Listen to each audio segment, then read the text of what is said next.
Olá, saudações! Eu sou o Luiz Renato e no vídeo de hoje vamos falar sobre quais serviços do Azure suportam linguagens Python e R. Essas duas linguagens são onipresentes quando o assunto é Machine Learning, inteligência artificial, e elas estão presentes em muitos serviços do Azure. Então aqui eu listei os principais, que é o Power BI, o Azure Notebooks, Databricks, HD Insights, Data Explorer, Azure SQL Database, Machine Learning Studio, Managed Instance do SQL, Machine Learning Service Workspace e o Synapse. Ao longo desse vídeo eu vou falar um pouco sobre cada um deles e vou dar alguns exemplos também. Eu vou começar falando agora sobre algumas ferramentas que eu não listei no slide anterior, mas que suportam de alguma forma uma ou ambas as linguagens. Começando pelo Python, né? O Python, além de ser uma linguagem que suporta pacotes estatísticos, pacotes matemáticos de machine learning, o Python também é uma linguagem de programação de aplicativos bastante popular, inclusive. Serviços como Azure Functions, Web Services, ferramentas como Visual Studio, como o SDK, suportam a linguagem Python, mas é para desenvolvimento de aplicativos. Existe dentro do Azure um template de máquina virtual que a gente chama de Data Science Virtual Machine. Esse template é distribuído com o sistema operacional Windows ou Linux e ele já vem pré-instalado com uma série de ferramentas que fazem parte das famílias de ferramentas de Machine Learning, né, de ciência de dados. Então tem ferramentas de ingestão, tem ferramentas de desenvolvimento, tem algumas linguagens, plataforma de dados, ferramentas de Machine Learning e de inteligência artificial, além de ferramentas de exploração de dados. E obviamente o Python e o R estão presentes nessa classe de máquinas. Eu deixei esses serviços separados porque aqui na minha lista eu contemplo basicamente as ferramentas que são PaaS, ou seja, são serviços mesmo, não tem sistema operacional para administrar, nem segurança, nem fazer backup, é simplesmente um serviço que eu simplesmente uso, eu tenho alta disponibilidade, eu tenho escalabilidade, eu posso aumentar e diminuir o serviço, em alguns casos eu posso pausar o serviço, então entre eles o Power BI. Inclusive eu tenho um vídeo no canal que mostra como Python e R podem ser utilizados dentro do Power BI. Outro serviço é o Azure Notebooks, que é baseado no Jupyter, é um serviço de notebooks disponível nos servidores do Azure.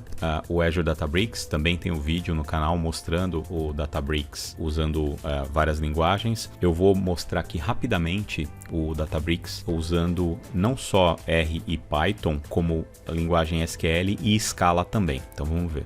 Essa aqui é a interface do Databricks e toda vez que você define a criação de um notebook, né, você dá um nome para ele e você define qual vai ser a linguagem padrão que ele vai compilar. Então nós temos o Python, o Scala, o SQL e o R. Então vamos fazer uma demo aqui. Eu vou olhar aqui os meus dados, eu tenho uma tabelinha chamada frutas, né, que eu já fiz a ingestão, e aí eu vou lá criar um notebook.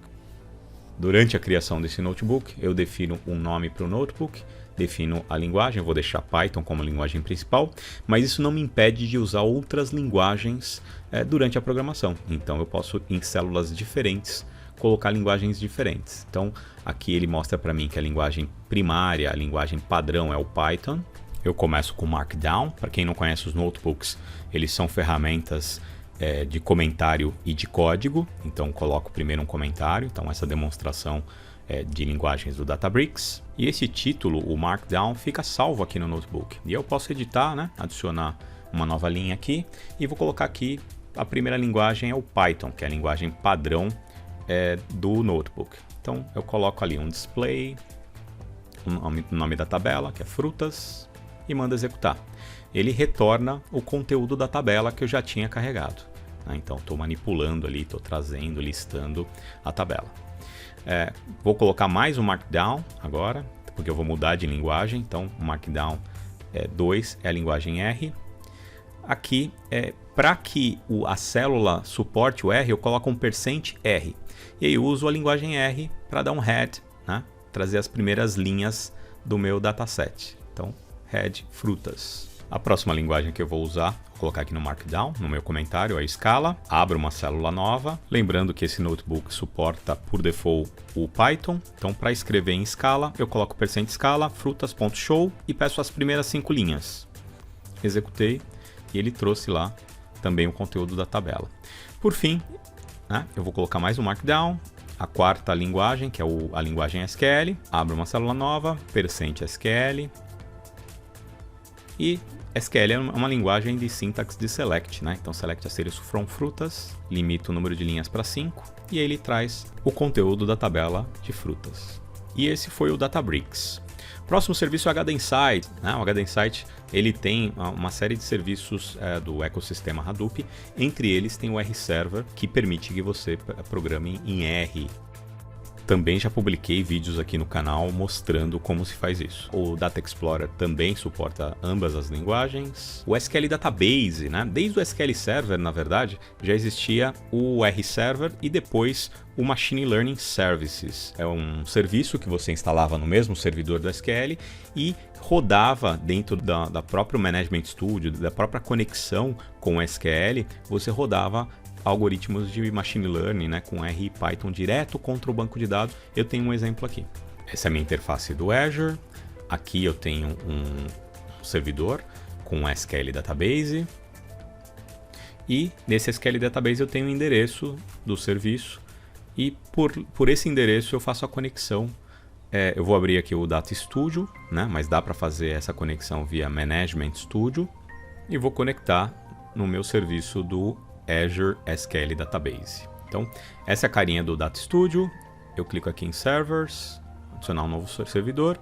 É do tipo SQL, não faz diferença, né? Se é um SQL Server ou um serviço PaaS do Azure, seja Synapse, seja SQL Database. Aqui eu coloco o meu login, Luiz Renato, e coloco aqui embaixo a senha e mando conectar. Ok, estou conectado no servidor. Vem algumas informações aqui, os databases que existem nessa instância, né? nesse servidor. Abro aqui, escolho o database, clique da direita, New Query, só para mostrar o conteúdo, né, dos dados da tabela. E aí ele mostra, ele está num database chamado MeuDB e eu vou fazer um select aqui. Select, asterisco, from, nome de uma tabela, titles. E mando rodar. Tá aí o resultado da tabela, então é um banco de dados e é uma ferramenta de navegação, né? Uma interface de navegação nesses dados. Outra coisa que o Data Studio faz é criar notebooks. E nesses notebooks você pode usar várias linguagens, entre elas o R e o Python. Então pedi para criar um notebook novo, ele está atachado ao meu servidor de banco de dados, que aparece ali. E ali na caixinha de kernel eu escolho qual linguagem eu vou usar, né, para programar meu notebook. Eu vou escolher aqui o Python 3, mas reparem que tem Scala, R, PySpark, PowerShell e SQL. O próximo passo é abrir uma janela aqui de código e ir escrevendo o meu código. Dá para instalar pacotes, aqui eu estou instalando o Pandas, que é um pacotinho super popular do Python. Deixa eu limpar a janela agora. Agora eu vou colocar um código bem simplesinho de um gráfico usando o Matplotlib. Então dou um import no Matplotlib aqui. Adiciono aqui o comando plot, né? Os elementos do eixo X, os elementos do eixo Y. 2, 3, 4, 5. Tá? E mando rodar. Tá aí o resultado do gráfico do Matplotlib dentro do Data Studio, atachado a um SQL Database serviço PaaS do Azure. Continuando, outro serviço que suporta R e Python é o Machine Learning Studio, que é uma ferramenta visual para você criar modelos de Machine Learning. Tem vídeo aqui no canal também mostrando, inclusive mostrando como usar notebooks dentro do Machine Learning Studio. O Managed Instance, que é um dos sabores do SQL Database, né? Totalmente compatível com o SQL Server, né? Você consegue inclusive intercambiar backup entre o SQL Server e o Managed Instance. O Machine Learning Services, né? Workspace. E por fim, o Azure Synapse Analytics, que é o serviço de banco de dados de Massive Parallel Process para workloads de Data Warehouse modernos. Bom, pessoal, é isso que eu queria mostrar. Espero que tenha sido interessante. Assinem o canal e até o próximo vídeo.